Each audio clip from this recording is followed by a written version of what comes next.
Já reparou como as arquivos mensais ficam feias na estante? Resolva agora esse problema e ainda proteja, valorize e organize sua coleção com os boxes exclusivos da Case in Case. Olá pessoas, eu já tô com esse canal há um bocado de tempo. E quando eu criei ele lá, no meu outro apartamento, quando eu tinha uma outra vida e outra personalidade, talvez. Pois bem, eu pensei que fazer o canal ia falar das coisas que eu gosto, dos meus interesses e tudo mais. Bom, agora que o canal cresceu bastante e as coisas estão um pouco mais estruturadas, eu percebo que eu não posso simplesmente falar de qualquer coisa que eu queira. Sabe, eu percebi que tem vários assuntos que simplesmente não encaixam com o conteúdo e com os inscritos que eu criei ao longo do tempo. Então, eu tento encaixar um pouco os meus gostos com o que dá sucesso aqui no canal, né? Eu fico muito feliz que vocês gostam muito de quadrinhos, que nem eu, e que vocês gostem muito de filosofia, como eu. Porém, eu sei que tem alguns assuntos que eu já tentei falar algumas vezes e não deu certo, então beleza, vamos tentar mudar. Mas, ainda assim, eu consigo falar de bastante coisa que eu gosto dentro desse ramo dos quadrinhos da filosofia. E isso reflete bem os meus gostos peculiares de quadrinhos. Aqui a gente já comentou não só os quadrinhos de super-herói, que é a grande maior parte do canal, dos comentários do canal, mas já falei bastante dos quadrinhos Star Wars, e deu muito certo. Já falei de quadrinho francês, de quadrinho japonês, de quadrinho coreano, de quadrinho canadense, de quadrinho brasileiro, de muita coisa, e sempre deu muito certo. E vocês percebem que eu gosto de coisas peculiares, né? Claro, eu gosto de super-herói, de Batman, Superman, Mulher Maravilha, essas coisas eu adoro. Mas eu gosto de coisas esquisitas, eu gosto muito de coisas que fogem do padrão. Pois bem, o quadrinho, como padrão, é uma mistura de arte visual e texto. E assim foi desde seu nascimento, lá nos anos 10 ou 890, lá com Yellow Kid, mais ou menos. Há discussões. Porém, nós temos sim essa ideia na cabeça de que quadrinhos são a mistura de desenho, ou arte visual, né, com texto. Ok, esses dois elementos formam um quadrinho. E por muito tempo essa foi realmente a base do quadrinho e como ele funcionava. Igual, porque foi tendo mudança. No início era o quadro e embaixo o texto. Depois, com o tempo, o texto foi sendo integrado à arte de formas cada vez mais interessantes, divertidas e criativas do pessoal que fez o quadrinho. Até que chegou mais nos anos 80 e tivemos uma subversão dessa expectativa quando criaram um quadrinho mudo. O quadrinho mudo é um quadrinho que não tem texto, é contado só pela arte.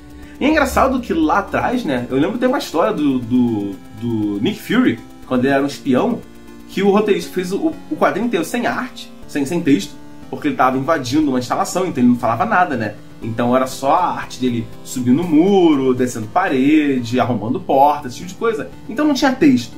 Porque não tinha por que ter texto. Porra, o cara é um espião, tá invadindo uma base militar, um covil do bandido, não tem por que ele tá falando, tá ligado? Sim, tem muito roteirista meia boca que ia fazer ele pensar exatamente o que ele tá fazendo, tá ligado? Tipo, agora eu tenho que arrombar essa porta. Mas, vamos ser bem sinceros, isso aí é subestimar o leitor, tá ligado? Não tem necessidade de você colocar o cara pensando ou falando o que ele já tá fazendo. Se você consegue desenhar de uma forma nítida, o leitor consegue entender o que você tá desenhando, o que tá acontecendo ali. A não ser que, claro, o cara queira que você não entenda muito bem o que aconteceu e aí ele vai trabalhar isso e tal. Mas eu tô indo pro outro lado.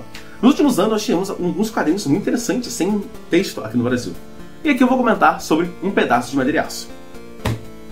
E agora eu percebo como eu fui idiota em não ter em mãos aqui o quadrinho, tá ligado? Eu peguei emprestado de um amigo meu, e aí eu li e tudo mais, só que esqueci. Bom, ele já pegou de volta, então vamos comentar sem o quadrinho em mãos. Porém, eu tenho aqui outro do Chaboté, vamos fingir que esse solitário é o Pedaço de Madeira e Aço. Até porque o Chaboté tem esse costume de fazer capas bem escuras e quadrinhos bem grossos. Pois bem, Um Pedaço de Madeira e Aço é um quadrinho que conta a história de um banco de praça. E sinceramente ele deveria estar entre os 10 melhores protagonistas dos quadrinhos franceses, porque ele é muito bom. E você vai acompanhar o dia a dia desse banco de praça. Óbvio, ele é um banco de praça, ele não fala, não tem fantasia no quadrinho. Mas ele tá lá, e ele participa da vida de muitas pessoas. Então você vai acompanhar justamente o dia a dia das pessoas. Então o cara vai pra trabalhar, as coisas acontecendo, e depois o cara voltando pra casa, passando pelo banco. Você vai ver os vovozinhos que sentam pra conversar e jogar ideia fora, as tiazinhas que vão ficar lá fofocando sobre a vida lá no banco. Vai ver, sei lá, um cara que senta lá e começa a tocar violão pra ganhar uns trocados. Você vai acompanhar toda a vida cotidiana e urbana que pode acontecer do ponto de vista do banco de praça. E sinceramente, essa ideia é sensacional. E a sensibilidade do Chaboté em fazer isso tudo sem texto é sensacional. Porque tem que ser muito, muito confiante e ter muito culhão para fazer um quadrinho tão sensível e tão bonito e carregar toda a expressividade e sentimento do quadrinho só no desenho, só no olhar, só em como você consegue fazer o leitor entender o que o personagem está sentado nesse banco de praça está pensando só na linguagem corporal, só no olhar, no formato da boca, em como ele está segurando o objeto e tal. Então você consegue entender muito nitidamente as intenções, o que está passando na cabeça de cada personagem, sem ter nenhum texto. E, tipo, na minha cabeça, pelo menos, é muito óbvio que você consegue fazer qualquer quadrinho sem texto, porque meio que o texto geralmente está acompanhando o que está acontecendo na arte. Então, tipo, a arte de um cara pulando para trás de uma trincheira, e ele pensando, nossa, é melhor me esconder antes que os caras entrem, coisa do tipo. Então, pra mim, você já consegue ter uma passagem de tempo muito nítida com quadrinhos só com a arte. O texto realmente seria só um complemento ou um incremento para você ter uma história mais complexa, mais profundidade, interação de personagem e tal. Mas se a história for simples, no sentido que um pedaço de endereço porque assim, tem reviravoltas na história, essa é a parte legal, tem reviravoltas, você tem muita coisa acontecendo, mas óbvio, você não vai ter ali uma parada de uma coisa que precisa de uma sutileza. Então, você vê as tiazinhas fofocando, mas você não sabe exatamente o que elas estão falando. Você percebe que elas estão fofocando sobre alguém por causa da expressão delas, o negócio de quando a gente tem de botar a mão na boca, que nossa, que surpresa, o jeito que elas falam e tal. Ou a linguagem corporal de um guarda quando ele vai brigar com um mendigo que tá dormindo no banco de praça, esse tipo de coisa. Então você consegue perceber muito bem as emoções, as intenções e o que está acontecendo. Mas assim, emoções muito mais complexas do que surpresa, raiva, alegria, esse tipo de coisa. Fica muito complicado de passar só pela imagem, porque você realmente precisa de uma parada muito mais específica. Mas o bom é que o Chaboté conseguiu se mostrar como um verdadeiro mestre da arte, fazendo um quadrinho de 300 e poucas páginas, sem texto, contando uma história de vida do banco de praça e de todas as pessoas que passam por ele, sem texto. E, cara, teve umas 3 vezes que eu cheguei muito perto de chorar com esse quadrinho, porque ele é muito bonito, muito sensível e muito humano. É impressionante o quanto que o banco de praça tem vida, o quanto que ele tem personalidade, ele muda ao longo da história, e quanto que cada pessoa e cada coisa que passa por ele mexe um pouquinho com ele e um pouquinho com você lendo. Então tem uma hora que alguém esquece um livro, e aí o que vai acontecer com esse livro depois vai te fazer pensar, vai te fazer ficar intrigado com o que está acontecendo. Ou que quando 2 pessoas diferentes e que nunca se viram sentam no banco ao mesmo tempo, ou quase ao mesmo tempo, sei lá, o cara tá lá no jornal e vem um moleque e senta no banco. A interação que vai ter entre eles é sensacional. Mesmo que você não esteja sabendo exatamente o que eles estão falando, você consegue pegar toda a sensação, assim, meio que eu odeio esse termo, mas a energia da coisa só de como um olha pro outro, como um tá se mexendo, como o outro tá... Você consegue perceber até mesmo quando o cara tá lendo o jornal e tá querendo disfarçar, porque ele tá prestando atenção no moleque falando, mas ele tá olhando pro jornal e você percebe nitidamente que ele tá tipo, tá bom, não posso olhar pra esse moleque, mas cacete, esse moleque tá falando um monte de besteira aí. Então toda essa sensibilidade de Chaboté e essa confiança na arte dele, de só pelo desenho passar aquilo, é sensacional. Além de que todos os personagens, todos eles, têm muita personalidade só pela forma como eles se mexem e da forma como eles são desenhados, o visual deles, as roupas, os trejeitos, a forma como eles botam as mãos, tipo... Porque existe muita diferença entre o cara apontar pra você assim e um cara apontar pra você assim. Existe muita diferença. Ou então um cara fala assim, ó, espera aí. Ou então fala, ó, espera aí. Ou espera aí. Ou espera aí.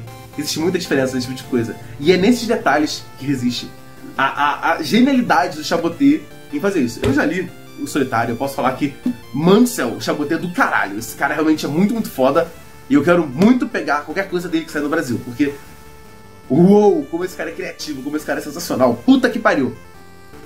Mas até aqui, eu sabia que ele era um cara muito sensível. Um cara que realmente tem uma arte maravilhosa. As ideias dele são muito boas, a execução é um primor, é uma maravilha. Mas dando um pedaço de madeira e aço, que eu acho que é um pouco menor do que Solitário. Com certeza menor. Solitário tem quase 400 páginas. Cara, vendo o quanto de história que ele consegue contar não só a história do banco de praça, mas de todo mundo que passa pelo banco de praça. Isso é maravilhoso. Então, Chaboté, parabéns. Se você quer ler um quadrinho para te fazer pensar na sua vida, sobre as pessoas que você encontra, as coisas que você faz e como você impacta as pessoas, e especialmente como o mundo à nossa volta é complexo e sensacional, leia um pedaço de madeira e aço. E isso é muito bom, porque você pode recomendar um pedaço de madeira e aço para literalmente qualquer pessoa do mundo. Porque ele não tem texto, então qualquer pessoa consegue entender o que está acontecendo. Isso é maravilhoso. Óbvio que um cara, sei lá, um fundamentalista islâmico não vai curtir o quadrinho porque aparece mulher mostrando a cabeça e o cabelo e andando seu marido, tá ligado? Assim como gente muito conservadora pode ficar com raiva porque parece gente usando droga ou coisa do tipo. Mas assim, qualquer pessoa um pouquinho sensata vai ler e vai curtir muito o quadrinho. Isso é sensacional. Então assim, é nítido que a gente consegue contar, é sabido há muito tempo que a gente consegue contar histórias sobre quadrinhos, sobre coisas acontecendo só com a arte. E isso, na verdade, acontece há muito tempo. Antes do quadrinho, a arte sequencial já existia. Vitrais de igreja, costumeiramente, fazem isso. Hoje em dia não é tão comum termos igrejas com vitrais, mas eu já fui em igrejas com vitrais e você consegue ver que cada vitral, usualmente, são 13 vitrais, sabe, 6 de cada lado e um atrás do púlpito, que contam a história de Cristo, né? Então, o Cristo nascendo na manjedoura, ele crescendo, falando com os apóstolos, sendo batizado no Rio Jordão, carregando a cruz, sendo crucificado, fechando lá a caverna, ele aparecendo fora da caverna, ou abrindo a caverna e estando lá dentro. Então essas coisas todas da história de Jesus, é muito comum de se ver em igreja, tá ligado? Seja em painéis, em pinturas, em vitrais. Então isso sempre aconteceu, né? A gente conseguir contar uma história com arte, só com o que você vê. Mas quadrinho não é só o que a gente vê, é também o que a gente escreve. E será que dá pra fazer quadrinho sem o desenho, só com o texto? Porque assim, a primeira coisa na nossa cabeça quando a gente pensa em quadrinho, tirando a arte, são só palavras, numa página. E palavras numa página, a gente costuma chamar de livro. Ok, faz sentido até aí. Porém, quadrinhos não é só o desenho. Quadrinho também é a posição do quadro. Como um quadro consegue te formar a intenção dele de você passar pro outro. Porque muitas vezes, aqui no Brasil a gente está acostumado a ler um quadrinho da esquerda para a direita, de cima para baixo. Porém, tem muitos quadrinhos que, com a posição do balão e o formato do quadro, te levam a ler ele de formas diferentes. Você consegue, muitas vezes, começar um quadrinho no topo da página, e aí vai um quadrinho tá embaixo, depois o quadrinho tá pro lado, um quadrinho tá no meio, um quadrinho tá no topo da página, e aí você sai. Você consegue guiar o leitor, você, leitor, consegue ser guiado a ler o quadrinho de outras formas, só pelas posições do balão, formato do quadro e onomatopeia. Porque onomatopeia também é texto, tá ligado? Pra mim, um quadrinho mudo não teria nem onomatopeia, seria só imagem pura. Mas o quadrinho cego, né? Se o quadrinho sem texto é mudo e um quadrinho sem arte seria cego, eu acho que ele pode fazer uso do texto, dos balões, do formato do quadro, posição do quadro e onomatopeia. Existe o quadrinho cego? Bom, eu fiz uma pesquisa muito grande para fazer esse vídeo. E, sinceramente, não achei. Porém, a única coisa que eu achei quando eu pesquisei sobre o quadrinho cego é um quadrinho chamado Life, que é um quadrinho com 24 quadros que conta a história de uma vida, né? A pessoa nascendo, crescendo, se reproduzindo e morrendo, e feito para cegos. É um quadrinho totalmente diferente, ele é só uma página com 24 quadros, e cada quadro é numerado no canto inferior direito, e ele é feito em alto relevo para que pessoas cegas possam lê-lo. E eu achei sensacional. Eu nunca tinha pensado nisso, porra, é uma forma de arte que exclui totalmente pessoas deficientes, tá ligado? Uma pessoa cadeirante pode ler um quadrinho, uma pessoa, sei lá, surda pode ler um quadrinho, mas uma pessoa cega não pode ler quadrinho, porque tá tudo ali na visão. É que nem, sei lá, cegos com música. Não dá pra um cego ouvir música. Eu sei que cegos conseguem sentir a vibração, geralmente tem gente que consegue fazer isso, né? Faz concerto de música onde a pessoa coloca a mão em cima do instrumento, consegue sentir as diferentes vibrações do instrumento, mas isso não é ouvir de fato. Então, tem pessoas que não conseguem consumir certos tipos de arte. Eu nunca tinha pensado nisso até eu ver o Life, o Vida, né? Porque eu acho que não foi traduzido, né? Se bem que eu acho que não precisa de tradução, porque não tem texto. E pensar nisso, que, putz, realmente tem pessoas que simplesmente não tem como ler quadrinhos. E foi o resultado da minha pesquisa sobre quadrinhos cegos. Bom, com o tempo, eu, primeiro, não sabia que onde isso aí era quadrinho cego, né? Quem me informou, me deu esse nome, foi o Martin Fernandes, lá na Nit Comics, que foi um evento de quadrinhos que eu participei aqui no Rio de Janeiro, no estado do Rio, né, na cidade de Niterói.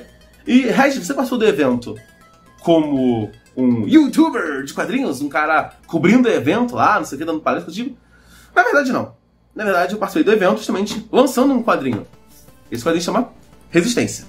E é justamente o fruto dessa minha pesquisa extensa sobre quadrinhos cegos. Resistência é justamente sobre um casal que começou a morar juntos recentemente. Ele é da roça, ela é da cidade, e eles tiveram um relacionamento bem longo e agora eles realmente conseguiram juntar suas economias e morarem juntos. Um dia, a garota vai tomar banho, chuveiro elétrico, subúrbio da cidade, meio da noite, vai tomar um banho quente e a resistência do chuveiro elétrico estoura. Isso é uma coisa que já aconteceu comigo e eu tenho muita certeza que já aconteceu com muitos de vocês. Porque ainda tem muita gente no Brasil que usa chuveiro elétrico, né? Tem muita gente que usa chuveiro a gás, mas dane-se. O importante é que você sabe o que acontece com o chuveiro elétrico quando estoura a resistência. 1, a água fica fria. 2, se a estourada for muito forte, acaba a luz do apartamento. Ou da casa, ou do recinto. Pois bem, exatamente isso acontece em resistência. A luz acaba e você vai acompanhar a noite desse casal conversando e andando pela casa no meio da escuridão. Então, sim, eu estou aqui apresentando para vocês um quadrinho cego, feito pela minha pessoa. É um quadrinho curto, você pode ver, ele é grampeado, ele é pequenininho, a história começa e termina nele só. Porém, eu fiquei feliz de que eu consegui passar muita coisa nesse quadrinho. Não só fazer esse experimentalismo de como fazer um quadrinho sem arte e passar a história para vocês, né? Porque eles não vão ficar só no quarto onde eles estavam conversando. Eles vão passar pela casa inteira. Eles vão passar pelo corredor, vão passar pela sala, pela cozinha. E eu tentei passar toda essa passagem de tempo, geograficamente, e tudo mais que está acontecendo, as intenções, o tom de voz, tudo mais, só nas palavras da onomatopeia. Bom, várias pessoas leram o quadrinho antes do lançamento dele e durante o lançamento dele na Netcomics e comentaram que ele é muito bom, que ele é muito criativo, e isso me deixa muito feliz. Porém, eu estou fazendo esse vídeo aqui também não só para comentar como subverter quadrinhos e quadrinhos subversivos, mas porque agora você pode ter o seu quadrinho. O lançamento foi na Netcomics nesse final de semana passado, no sábado e domingo, e agora ele está disponível na nossa loja online. O quadrinho custa R$15, a gente envia para todo o Brasil, e é isso. É um quadrinho curto, mas as conversas que eles vão ter ao longo dessa madrugada vão ficar com você por muito tempo. Porque eles vão comentar sobre tudo que você com certeza já pensou em algum momento. Vão falar sobre vida, perspectiva de futuro, sexualidade, espiritualidade, o que ela achou de visitar a roça, o que ele está achando de morar na cidade, consumismo, costumes, muita coisa. Eu sei que olhando assim parece que é muita pouca coisa, tá ligado? Muito pouca página. Porém, lembra, a gente não tem a parte da arte, a gente está focado no texto. E apesar de ter sido muito difícil planejar todas as formas de contar essa história sem a arte, eu acho que consegui contar bastante coisa focando no texto. E, bom, usualmente nos quadrinhos que eu faço, né, o pessoal costuma elogiar muito o meu texto. Mas, sinceramente, eu quero muito que você aí, meu caro espectador, comente e fale o que achou. Só de você dar uma chance pro meu quadrinho, eu já vou agradecer demais pelo seu tempo. Mas, se você quiser ter ele na sua estante, bom, aproveita que ele tá baratinho, né? R$15, a gente vai pra todo o Brasil. No nosso site, aqui na descrição, a gente também tem o quadrinho digital. Se você não quiser pagar pelo frete, coisa do tipo. O frete é único para todo o Brasil. Mas, se você não quiser o quadrinho físico, né? Se só quiser ler e dar pitaco nele, bom, tem a versão digital, que é claro, mais barata, mas aí você não vai ter na estante. Todo mundo que comprar até o final do mês que vem, até o final de novembro, vai receber ele autografado, a não ser que você queira que ele não venha autografado, né? Aí você coloca nas observações que ele não venha autografado. Porém, como sobrou muito material da Netcomics, a gente também está fazendo promoção de que você levando ele até o final do mês que vem, até o final de novembro, porque esse vídeo está saindo nos últimos dias de outubro, então não adiantaria falar até o final desse mês, então até o final do mês que vem, se você comprar o nosso quadrinho, você leva totalmente de graça um sketch card feito por mim ou pelo Nico, do que você quiser. Pode ser você, sua namorada, sua mãe, sua filha, não sei o que, um personagem. Mas como na parte de comentários e observações sobre o pedido do quadrinho não tem como colocar imagem, a gente pede que você ou coloque um link para alguma coisa, pra gente poder ver o que você quer que a gente desenhe, ou que você escreva, né? Tipo, sei lá, eu quero o Batman beijando a mulher gato. Beleza, a gente vai e manda pra você totalmente de graça, uma arte original, em agradecimento à sua confiança no nosso trabalho em lançar o nosso primeiro quadrinho físico. Então, é isso. Eu queria muito comentar com vocês, não só sobre o meu quadrinho agora, que ele está em mãos, que ele existe, que a gente pode pegar, bater na cara, fazer tudo isso, mas também porque a gente quer ver coisas novas dos quadrinhos, tá ligado? Sei lá, vai que um quadrinho totalmente vertical, um quadrinho que é lançado em formato de pergaminho. Olha que negócio maneiro, que coisa diferente. Bom, quem sabe no futuro, né? Mas agora, eu fiz o meu experimentalismo lançando um quadrinho sem arte. Eu espero muito que vocês gostem do quadrinho, gostem da leitura. E, por favor, sinta-se à vontade para me perturbar no Twitter, no Telegram, no Instagram, ou aqui nos comentários do canal sobre o que vocês acharam, se vocês leram. Então, é isso, se vocês têm gostado desse grande preâmbulo sobre quadrinhos diferentões, deem uma chance no quadrinho, por favor, me ajude a pagar as contas da minha casa, e é isso, no próximo vídeo, e falou!